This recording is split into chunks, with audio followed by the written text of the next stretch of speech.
Students, हम discuss करेंगे motion of a charge particle in electric field. हम जानते हैं कि किसी एक चार्ज पार्टिकल को किसी दूसरे चार्ज पार्टिकल के इलेक्ट्रिक फील्ड में रखें तो उस पर फोर्स अप्लाई होती है। अब यहाँ पे हमने रखना नहीं बल्कि उसको मूव करवाना है। अगर हम सिर्फ मतलब रखने के लिहाज से बात करें तो एक चार्ज पार्टिकल पे एक इलेक्ट्रिक फील्ड की वजह से जो फोर्स अप्लाई होती है उसको हम मैथमेटिकली इस इक्वेशन से रिप्रेजेंट कर सकते हैं। एफ यहाँ पे लगने वाली फोर्स को रिप्रेजेंट कर रहा है। क्यू उस चार्ज पार्टिकल पे चार्ज की अमाउंट को रिप्रेजेंट कर रहा है जिस पे ये फोर्स लग रही है। और ई इलेक्ट्रिक फील्ड को रिप्रेजेंट कर रहा है जिसके अंदर ये चार्ज पार्टिकल क्यू मौजूद है। इसको हम इक्वेशन 1 से इस इक्वेशन को इक्वेशन 1 से लेबल कर देते हैं। अब अगर हम न्यूटन सेकंड लॉ को देखें, यहाँ पे हम लिख लेते हैं न्यूटन सेकंड लॉ। तो न्यूटन सेकंड लॉ के मुताबिक हम जानते हैं कि किसी ऑब्जेक्ट पे जब फोर्स अप्लाई होती है तो उसमें एक्सलेशन प्रोड्यूस होता है। मैथमेटिकली इसको हम इस तरह से रिप्रेजेंट कर सकते हैं। इसी इक्वेशन को अगर हम मॉडिफाई करें तो हम एक्सलेशन के लिए देख सकते हैं कि हम एक्सलेशन किस तरह से फाइंड आउट कर सकते हैं। A is equal to f over m से। तो इस इक्वेशन को हम इक्वेशन 2 से लेबल कर देते हैं। अब स्टूडेंट्स, यहाँ पे जैसे कि आप देख रहे हैं, हमने सपोज किया है कि एक चार्ज पार्टिकल जिस पे चार्ज की अमाउंट क्यू है, इसका मैस जो है, यहाँ पे मैं लिख देता हूँ कि चार्ज जो है वो है क्यू, और चार्ज पार्टिकल का जो मैस है वो उसको हम रिप्रेजेंट कर देते हैं एम से। और ये मूव कर रहा है एक्स एक्सिस की तरफ, यानी कि एक्स डायरेक्शन में। तो वेलोसिटी जो है इसकी, वेलोसिटी इस डायरेक्शन में वो है v से, वो हम रिप्रेजेंट कर देते हैं स्मॉल v से। तो वेलोसिटी टोटली x डायरेक्शन में है स्टार्ट में, यहाँ पे मैं रिप्रेजेंट कर देता हूँ। अच्छा, अब ये जब इंटर होता है इलेक्ट्रिक फील्ड में, इलेक्ट्रिक फील्ड हमने इस तरह से अप्लाई किया हुआ है कि हमने एक तरफ एक प्लेट और दूसरी तरफ दूसरी प्लेट जो कि एक्स एक्सिस के पैरेलल हैं हमने रखी हुई हैं। इन पे पोटेंशियल डिफरेंस हमने अप्लाई किया हुआ है जिसको मैं कैपिटल वी से रिप्रेजेंट कर रहा हूँ। यहाँ पे एक प्लेट पे नेगेटिव और दूसरी पे पॉजिटिव पोटेंशियल है, तो दोनों के दरमियान पोटेंशियल का डिफरेंस आ जाएगा। इस वजह से पॉजिटिव प्लेट से नेगेटिव प्लेट की तरफ इलेक्ट्रिक फील्ड सेटअप होगा। ये मैं डायरेक्शन इस लाइन से रिप्रेजेंट कर रहा हूँ इलेक्ट्रिक फील्ड के लिए। तो इस इलेक्ट्रिक फील्ड की वजह से जो इन प्लेट्स के दरमियान में है, जब चार्ज प्लेट्स के दरमियान मूव करेगा तो उसकी वेलोसिटी की डायरेक्शन और मैग्नीट्यूड दोनों तब्दील होंगी। तो यानी कि चार्ज एक्सलरेट करेगा इलेक्ट्रिक फील्ड की वजह से लगने वाली फोर्स की वजह से जो क्यू पे लग रही है। अब इलेक्ट्रिक फील्ड क्योंकि वर्टिकली है, मैं यहाँ पे वाई भी रिप्रेजेंट कर देता हूँ कि electric field vertical y axis के अलोंग है। तो इस वजह से चार्ज पार्टिकल फिर वाई डायरेक्शन में डिफ्लेक्ट होगा इस दौरान में। यानी कि टाइम, अगर हम बात करें टाइम की, तो टाइम टी के दौरान में चार्ज पार्टिकल जो डिस्टेंस मूव करेगा एक्स एक्सिस के लिहाज से, तो उसको हम एक्स से ही रिप्रेजेंट कर देते हैं। और फिर ये हमने देखा कि साथ साथ ये डिफ्लेक्ट होता जाएगा वाई एक्सिस की तरफ, और नेगेटिव प्लेट इसको अट्रैक्ट करेगी, पॉजिटिव रिपेल करेगी, इसलिए ऊपर की तरफ जाएगा।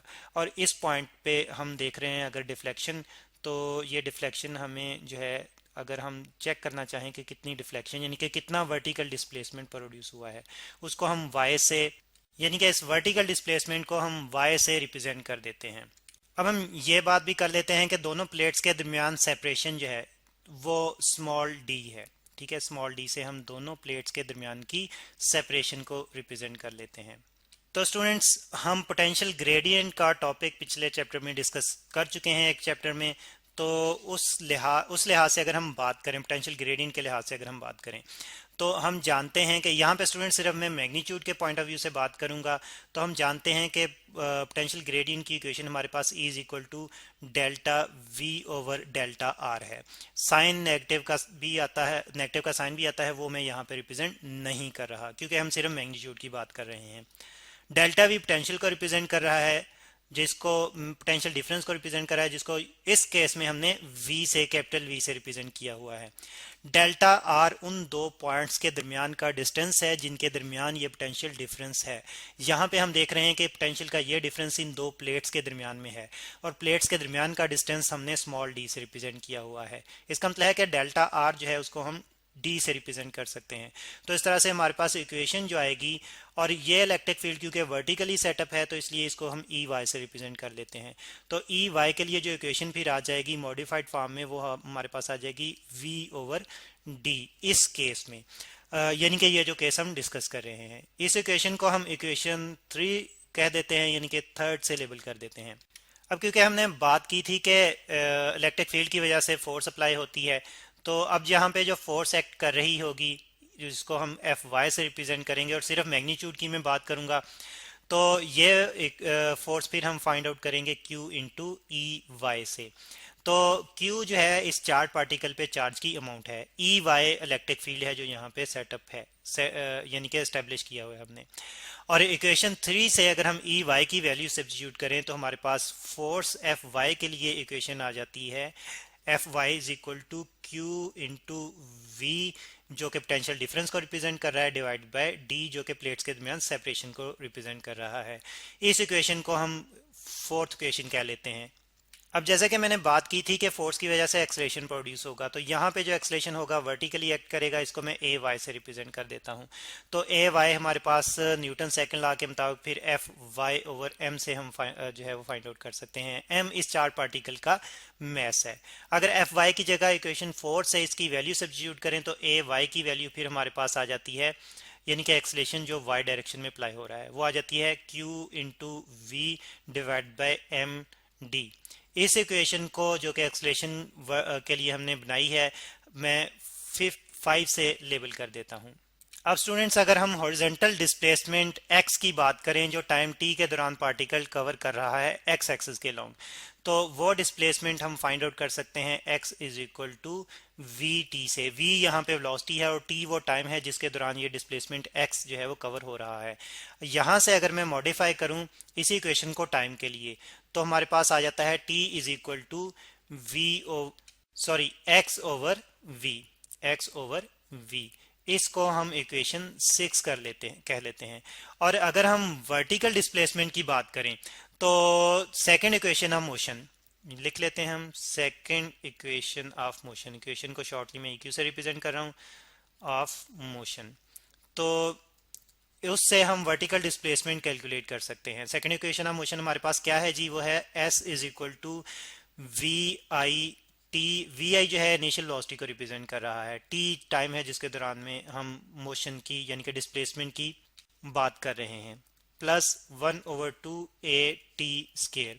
अब वर्टिकली अगर हम स्टार्ट में बात करें वेलोसिटी की, तो वर्टिकल वेलोसिटी यानी कि वर्टिकली वेलोसिटी यानी कि वी आई वाई जो है यह जीरो है, और वर्टिकल डिस्प्लेसमेंट की अगर हम बात करें तो वो हम वाई से रिप्रेजेंट कर रहे हैं, और तो ये वाला फैक्टर तो टोटल पूरी तरह से जीरो हो जाएगा। फिर ये सेकंड जो हमारे पास टर्म है ये बच जाएगी जो कि है 1/2 ए की जगह हम ए वाई लिखेंगे इंटू टी स्केयर। अब ये इक्वेशन हो गई हमारे पास 7th। अब इक्वेशन 7 में टी स्केयर की जगह मैं इक्वेशन 6 से जो है वो सब्स्टिट्यूशन कर दूं, तो हमारे पास y के लिए इक्वेशन आ जाएगी वर्टिकल डिस्प्लेसमेंट y के लिए 1/2 ए वाई, और t के स्केयर की जगह x ओवर v का स्केयर। यहाँ पे v जो है ये वेलोसिटी को रिप्रेजेंट कर रहा है। ये हो गई हमारे पास इक्वेशन 8। और अब अगर हम ए वाई एक्सलेशन की बात करें तो ये हम इक्वेशन 5 से सब्स्टिट्यूशन कर सकते हैं। तो इक्वेशन 5 से अगर हम सब्स्टिट्यूशन करें इक्वेशन 8 में ए वाई की जगह, तो हमारे पास वाई डिस्प्लेसमेंट वर्टिकल डिस्प्लेसमेंट आ जाएगा क्यू वी। ये कैपिटल वी जो है ये पोटेंशियल डिफरेंस को रिप्रेजेंट करेगा। ये प्रॉपरली हम लिखते हैं q into v divided by two ये वाला हम रिप्रेजेंट कर रहे हैं एम डी। और स्टूडेंट्स ये x और v होल का स्केयर जो है इसको हम ओपन करके अगर लिखें तो x square over v square आ जाएगा। v यहाँ पे वेलोसिटी को रिप्रेजेंट कर रहा है, स्मॉल v से हम वेलोसिटी को रिप्रेजेंट कर रहे हैं। इस इक्वेशन को मैं थोड़ा सा मजीद बेहतर करके लिखूंगा, तो हमारे पास वर्टिकल डिस्प्लेसमेंट y के लिए इक्वेशन आ जाएगी q v divided by 2md into v square. ये नीचे वाला v स्मॉल v है स्केयर में, और ये वेलोसिटी को रिप्रेजेंट कर रहा है, इंटू एक्स स्केयर। स्टूडेंट्स ये जो लास्ट इक्वेशन, ये वाली इक्वेशन जो बनी है, ये इक्वेशन ऑफ पैराबोला की तरह की इक्वेशन है। तो इस तरह से फिर हम देखते हैं कि यहाँ पे पार्टिकल, चार्ज पार्टिकल मूव करता हुआ जब इलेक्ट्रिक फील्ड में आएगा तो वो पैराबोलिक पाथ बनाएगा। तो और उसका वो डिफ्लेक्ट होगा किसी एक डायरेक्शन में। अगर उस पर चार्ज पॉजिटिव है तो वो नेगेटिव प्लेट की तरफ डिफ्लेक्ट होगा, अगर नेगेटिव चार्ज है तो वो पॉजिटिव प्लेट की तरफ डिफ्लेक्ट होगा। तो इस तरह से हमने देखा कि चार्ज पार्टिकल की इलेक्ट्रिक फील्ड के अंदर मोशन जो है वो किस तरह से अफेक्ट होगी।